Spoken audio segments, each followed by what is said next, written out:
I thought I knew my wife completely. 26 years of marriage, 3 incredible kids, a life built brick by brick through sacrifice and trust. I was wrong about everything. My name is David Marshall.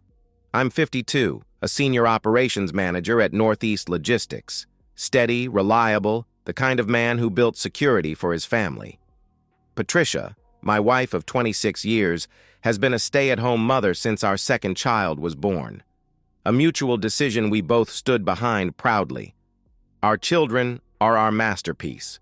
Connor, 25, is a mechanical engineer with a work ethic that makes me proud.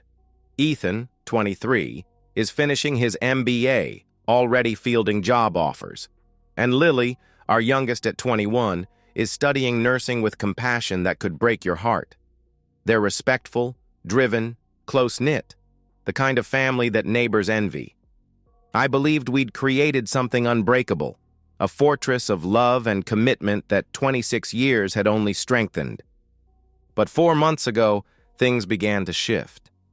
Patricia started taking shopping trips, twice a week, sometimes more, always alone, always vague about where she'd been or what she'd purchased. Just needed to get out of the house, she'd say with that familiar smile.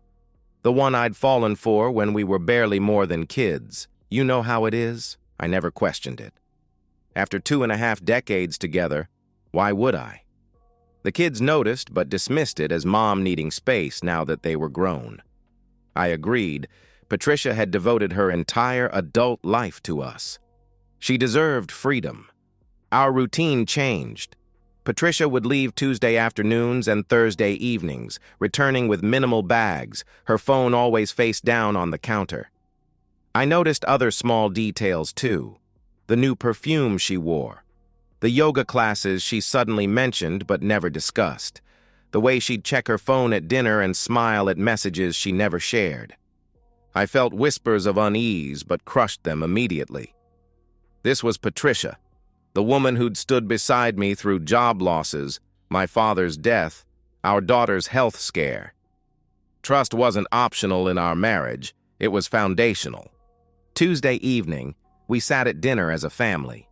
Connor had brought takeout from that Thai place Patricia loves. The conversation flowed naturally until Patricia cleared her throat. "I've been thinking," she began, setting down her fork. "I need a trip." Just me. Somewhere quiet where I can unwind. I looked up, surprised but supportive. She explained how after 26 years of domestic life, of putting everyone else first, she needed me time. "I'm thinking Charleston," she added. "It's beautiful this time of year." Just 4 or 5 days. I reached across the table, squeezing her hand. "You absolutely deserve this. Book it. We'll handle everything here," I assured her. Patricia's face bloomed into a smile. "Thank you, honey. I knew you'd understand," she said, squeezing my hand back. Later that night, as Patricia walked upstairs, I watched her phone screen light up.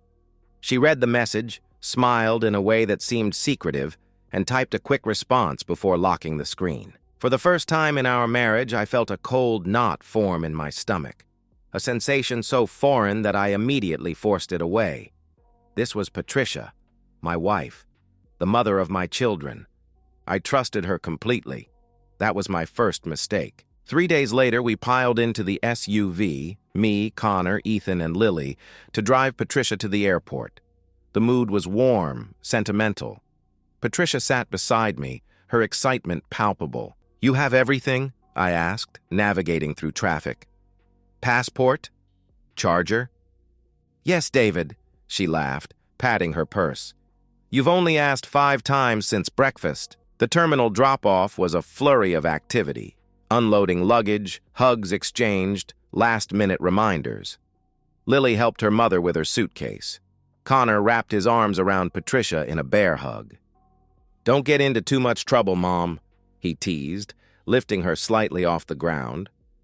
"As if," she replied, straightening her blouse with mock indignation. Ethan held her shoulders and looked directly into her eyes. "Remember to actually relax, okay? Don't spend the whole time worrying about us," he advised gently. I'll try, she promised, patting his cheek. Then it was my turn. I pulled her close, breathing in her scent, the new perfume mixed with her shampoo. Have an amazing time, I whispered. You've earned this. We kissed goodbye, a proper kiss, not just a peck. The kind that said, I'll miss you. Come back to me soon. I'll call every night, she promised, squeezing my hand before walking into the terminal. The drive home was filled with chatter about covering Patricia's responsibilities. I felt pride swelling, pride in the life we'd built, where my wife could take a well-earned vacation without stress or drama. Dad, you okay to handle dinner tonight? Ethan asked as we pulled into our driveway. Of course, I nodded confidently. I was thinking pasta. Connor groaned from the back seat. Dad's pasta means jarred sauce and overcooked noodles, he complained. Lily punched her brother's arm playfully. Be nice. Mom's been gone for like 2 hours, and you're already complaining about food? She scolded. We laughed, and the sound felt normal, even with Patricia's absence creating a small vacuum in our family dynamic. That first night, the phone rang at 8 p.m. sharp. We gathered in the living room, putting Patricia on speakerphone. The resort is gorgeous, she gushed.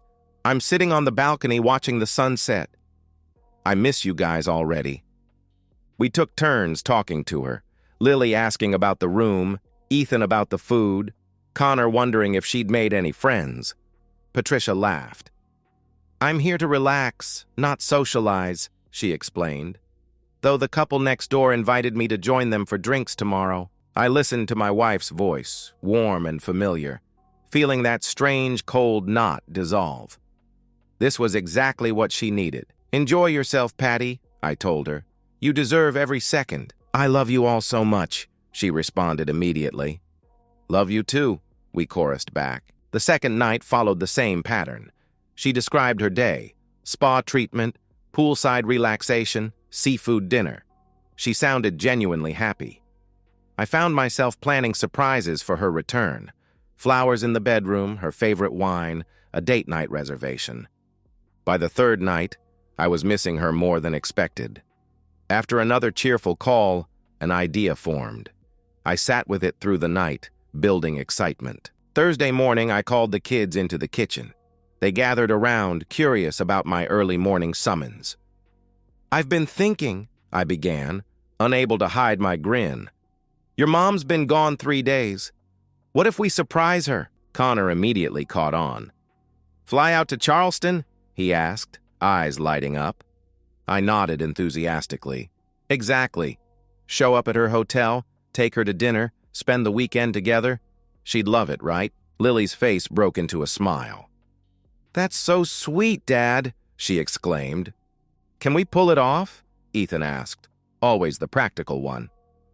I turned to Lily. You still have that text where she mentioned the hotel name? Lily found the message on her phone. Yeah, the Ocean View Grand Resort, she confirmed. She mentioned it when I asked if she felt safe staying there. Perfect. I stood, energized by our plan. I'll book flights for tomorrow. We land tomorrow evening, surprise her Saturday morning. Everyone in? The kids nodded eagerly. Within hours, flights were booked.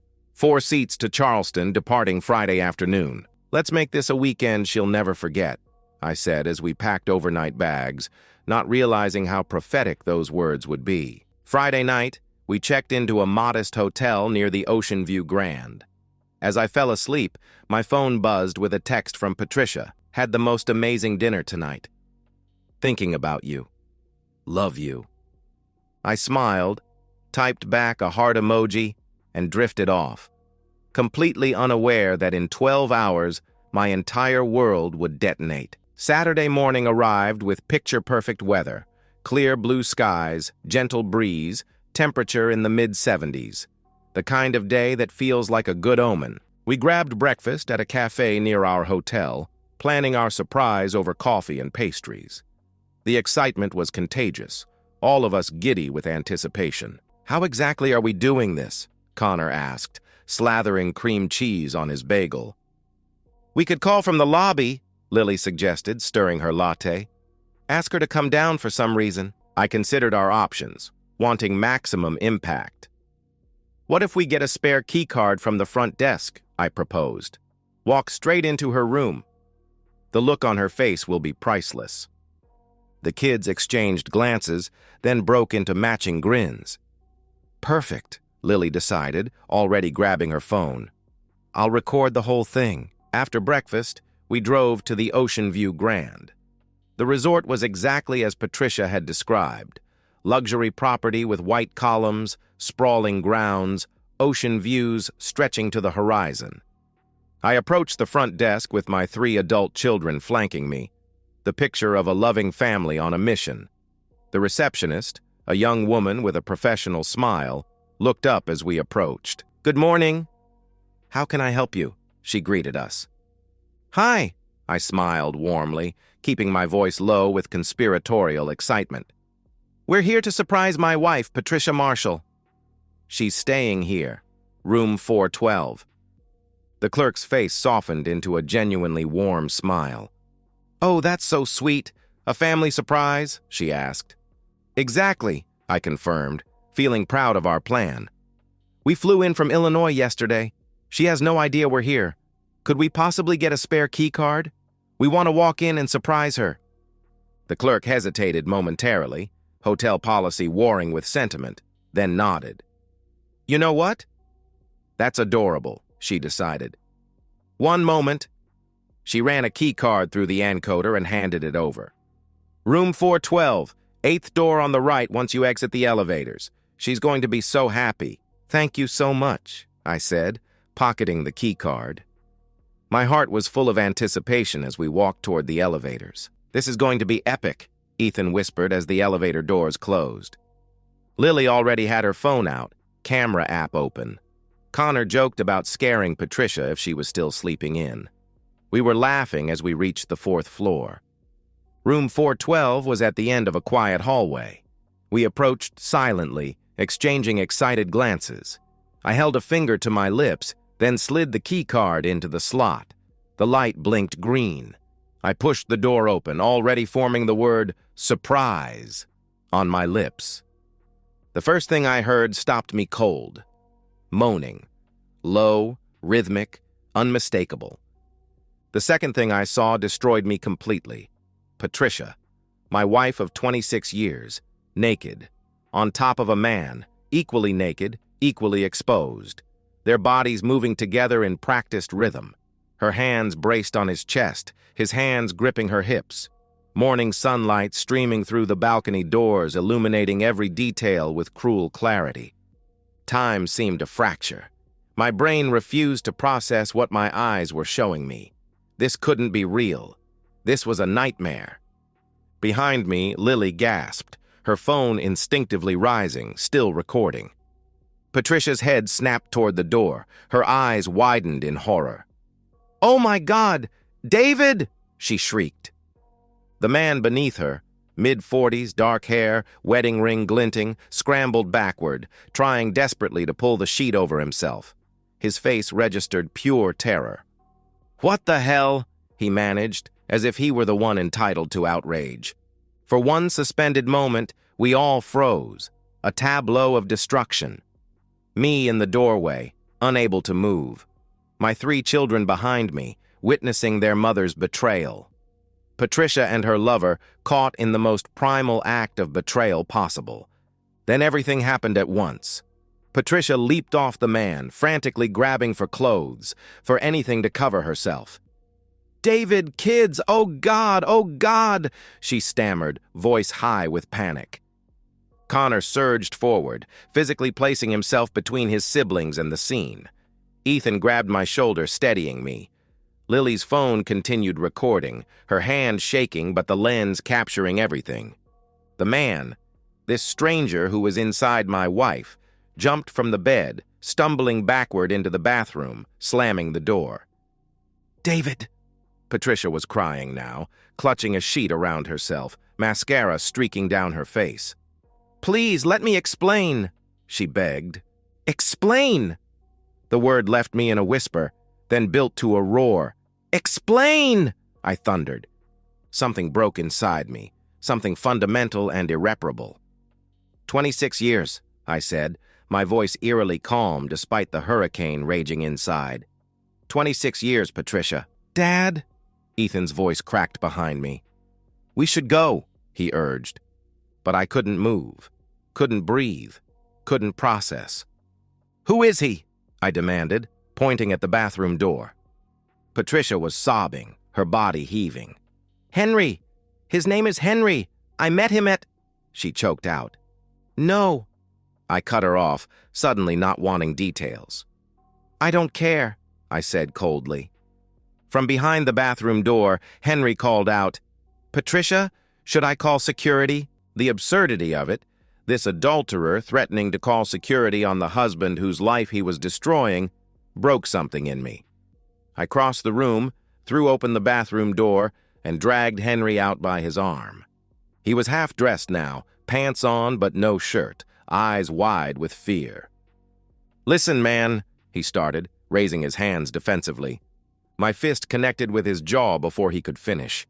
Pain exploded across my knuckles, but I felt nothing but cold rage. Henry stumbled backward, hitting the wall, blood blossoming from his lip. Dad! Connor was there instantly, arms wrapping around me, pulling me back. Stop! He's not worth it, he shouted. Patricia was screaming, begging. Lily was crying. Ethan stood frozen, face drained of color. Henry used the moment to gather his belongings, scrambling for the door.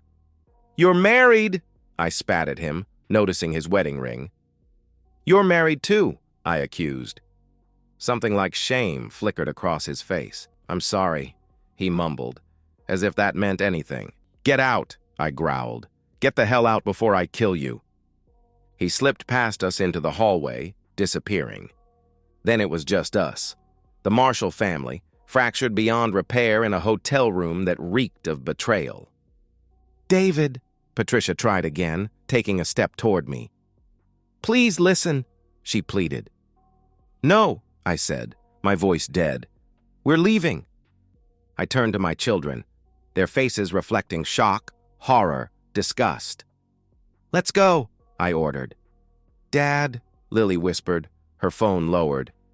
I recorded everything, she said, her voice barely audible. Something cold and calculating stirred within me. Something that wouldn't have existed before this moment. Good, I said. Send it to me. As we walked out, leaving Patricia calling our names with increasing desperation, I felt 26 years of love calcify into something else.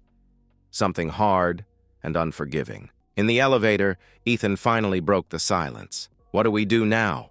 He asked, his voice small. I looked at my children, their world shattered just as completely as mine, and found clarity amidst the chaos.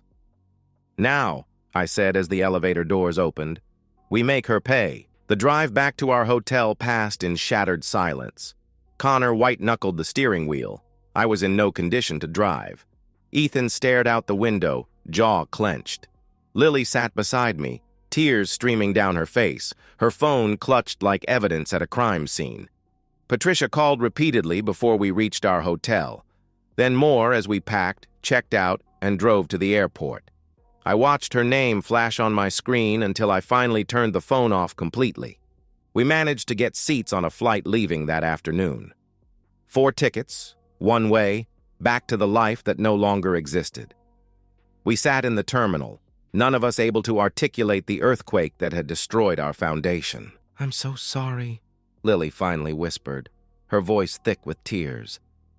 I'm so sorry you had to see that. I took her hand. You have nothing to apologize for, I assured her firmly. Nothing. None of you do. Connor stood abruptly. I need a drink, he muttered. It was barely noon, but Ethan and I nodded.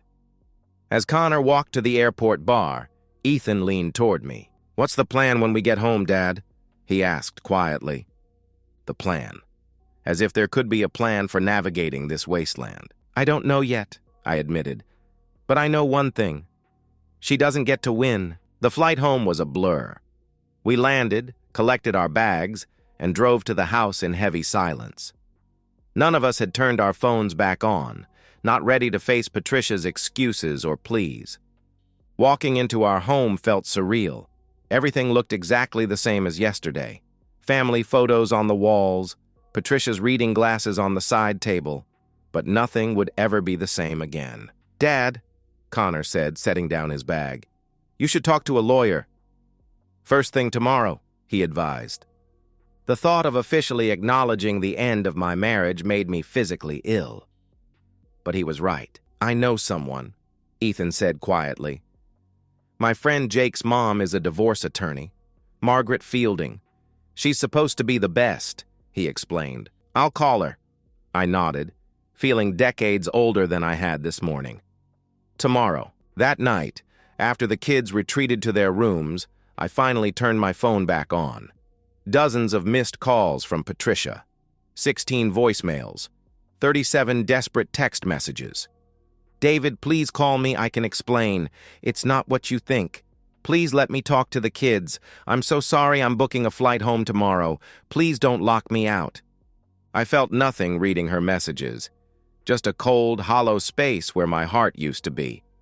My phone pinged with an incoming email from Lily, the video. I hesitated before opening it. Did I really need to torture myself with these images again? Yes, because this wasn't just about pain anymore. This was evidence. I opened the file. The video was crystal clear, capturing everything. Patricia and Henry in the act, their faces visible. The moment of discovery. Henry's wedding ring glinting. Patricia's pathetic attempts at explanation. My punch connecting with Henry's jaw. I watched it 3 times, each viewing hardening my resolve.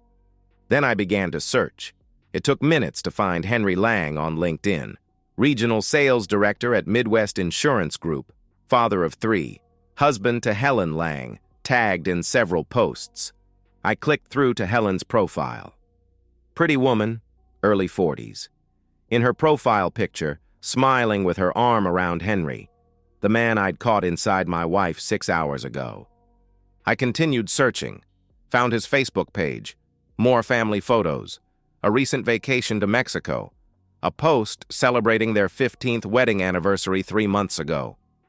With methodical precision, I documented everything, created a folder titled Evidence, downloaded the video, screenshots of Henry's profiles, his connection to Patricia, a recent LinkedIn connection from 2 months ago. Her comment on his post, "Great insights as always." His reply, "Thanks, Patricia. Let's connect next time you're in town." Next time you're in town. The coldness inside me hardened further. I spent hours building my case. By dawn, I had a clear picture of Patricia's betrayal. The yoga classes coincided perfectly with Henry's business trips to our area. The shopping days aligned with his regional sales meetings. When my phone rang at 7 a.m., I was ready. Margaret Fielding's office, confirming an urgent appointment at 9 a.m. When I ended the call, I looked up to find my 3 children in the doorway.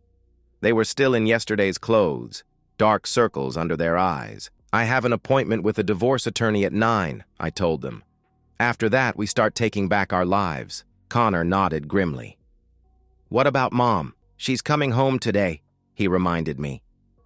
I glanced at the evidence I'd compiled overnight. "Let her come," I said, a plan solidifying. "Let her walk right into the consequences of her actions." Ethan placed a hand on my shoulder. "Whatever you need, Dad." "We're with you," he promised.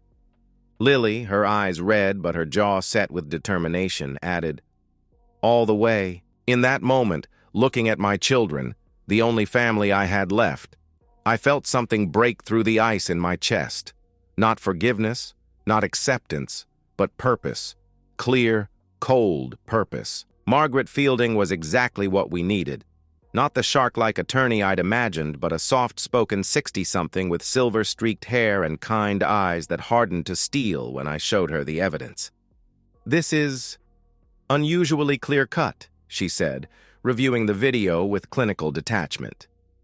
"Infidelity captured in 4K. Both parties clearly identifiable. No ambiguity whatsoever. Where do we stand legally?" I asked, my voice hollow. Margaret leaned back in her chair. Illinois is a no-fault divorce state, she explained. Technically, infidelity doesn't change property division or support calculations. My heart sank. So it doesn't matter? What she did? It doesn't matter? I asked incredulously. I didn't say that. A small smile crossed her face. The technical legal standing and the practical reality are often quite different, she clarified. Your wife won't want this video played in open court. She won't want it potentially leaked to friends, family, employers. The same goes for her companion. Understanding dawned. You're saying we have leverage, I realized. Considerable leverage, she confirmed. Now let's discuss what you want. I wanted my marriage back. I wanted to unsee what I'd seen. I wanted to rewind time. But those weren't options. I want the house, I said finally. I want my retirement accounts untouched. I've been the sole earner for 20 years. I want her to have nothing. Margaret made notes. What about alimony? She asked without looking up. Not a penny, I said flatly. That might be difficult, she cautioned. She's been out of the workforce for decades, at your mutual agreement. Courts, typically... I don't care what courts typically do, I cut in. Use the video. Use the leverage. Margaret studied me, then nodded. I'll prepare the divorce filing today. Papers ready tomorrow morning, she promised. When I returned home, Lily met me at the door. Mom's flight lands in 2 hours, she informed me. She's been texting nonstop. I showed her Margaret's card. We're filing. Papers ready tomorrow, I said simply. Connor appeared in the hallway. Good. And tonight? When she shows up? He asked. The cold purpose crystallized into a plan. Tonight we let her talk, I said, moving to the living room where Ethan sat. We let her explain, apologize, beg, and then we show her exactly what we have. For the next hour, we prepared. Connor connected Lily's phone to our TV, ensuring the video would play with clarity. Ethan gathered Patricia's credit card statements, hotel charges, restaurant bills in towns where Henry had meetings. I retrieved her laptop from our bedroom, easily guessing her password, Lily's birthday, and finding hundreds of text messages between them. By the time Patricia's Uber pulled into our driveway at 4:37 p.m., we were ready. The four of us sat in the living room, a unified front against the woman who had shattered our family. The key turned in the lock. The front door opened. Patricia's voice called out, tentative. David, kids? No one answered. The sound of her rolling suitcase on the hardwood floor, her footsteps approaching. She appeared in the doorway, still wearing the clothes from the hotel, hastily thrown on after we'd left. Her face was haggard, eyes red-rimmed from crying, hair in a messy ponytail. Oh, thank God, she breathed, seeing us all together. Please, can we talk? She pleaded. I gestured to the empty chair facing us. Sit, I ordered coldly. She perched on the edge, eyes darting between us, seeking any sign of softness. She found none. I know what you saw was terrible, she began, voice quavering. Unforgivable. But please, let me explain. Explain what, exactly? Connor interrupted, his voice icy. Explain why you were f***ing some guy while Dad was flying across the country to surprise you? Patricia flinched as if slapped. Connor, please, she begged. We found everything, Ethan cut in, his voice steady. Your messages, your credit card statements, the hotels. He held up papers. Going back 4 months, Patricia's face crumpled. It's not... I wasn't... she stammered. Don't say it wasn't what it looked like, Lily said, her voice barely audible. We saw you. We all saw you. I sat silently, watching Patricia's desperate attempts to minimize, to rationalize, to find a narrative where she wasn't the villain. David, she turned to me, pleading. It didn't mean anything. Henry, it was just physical. A mistake. I love you. I've always loved you, she insisted. Stop. The single word cut through her babbling. "Just stop, Patricia," I commanded. I reached for the remote and pressed play. The television screen filled with footage. Patricia and Henry in bed. Her face contorted in pleasure. The moment of discovery. The aftermath. Patricia's hands flew to her mouth, a strangled sound escaping. "Oh God, turn it off, please!" she cried. None of us moved. We watched in silence as the evidence played out in high definition. When it ended, Patricia was sobbing uncontrollably. "Tomorrow morning," I said evenly, "my lawyer will have divorce papers for you to sign. You'll get $5,000, enough to rent an apartment for a few months. Nothing more." "David," she gasped, I can't. Where would I go?" she asked desperately. "Not our problem," Connor said flatly. "But this is my home too," she protested. "I raised our children here." "I have rights." "Rights?" I laughed hollowly. "You had the right to divorce me if you were unhappy. You had the right to leave honorably. Instead, you chose to lie, to betray, to destroy our family." I leaned forward, holding her gaze. "Sign the papers tomorrow and take the settlement. Or fight me. And I'll make sure this video is played in court. I'll make sure everyone sees exactly who you really are." The threat hung between us. Patricia's face drained of color as she realized the implications. "You wouldn't," she whispered, eyes wide. "Try me," I challenged. She looked at our children, searching for any ally, any sympathy. She found none. "Where am I supposed to sleep tonight?" Patricia asked, defeat evident in every line of her body. "There's a Marriott 10 minutes away," Ethan said, his voice emotionless. "I already reserved you a room under your name, your credit card." Patricia flinched at her son's foresight, his methodical cruelty born from her betrayal. "Can I at least get some clothes?" "My toiletries," she asked quietly. I nodded once. 10 minutes. Then you leave," I stated firmly. As she shuffled upstairs, broken and defeated, Lily turned to me. "Was that too harsh?" she asked uncertainly. I took my daughter's hand. "She made her choice, sweetheart," I said gently. "Now she lives with the consequences." What none of us anticipated was what happened next. On Thursday evening, as we picked at a takeout dinner none of us had the appetite to finish, Ethan's phone pinged with a notification. "Oh my God," he breathed, staring at the screen. "What?" Connor and I asked simultaneously. Ethan turned his phone toward us.